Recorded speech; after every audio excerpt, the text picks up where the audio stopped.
Video, I'm going to show you how to replace the chip on the Dell RAM unit.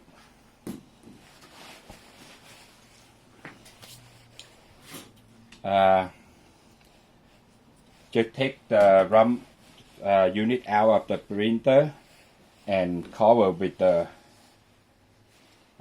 towel or something to protect the RAM. The chip is located right here. If you have the stock RAM unit, which it comes with the printer, it will not have the chip.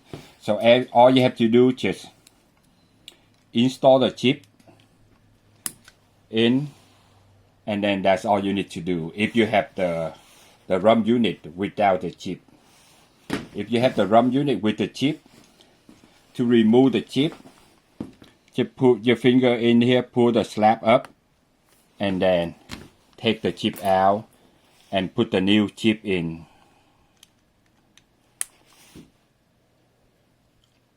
And then install the RAM back to your printer. It will reset the RAM unit.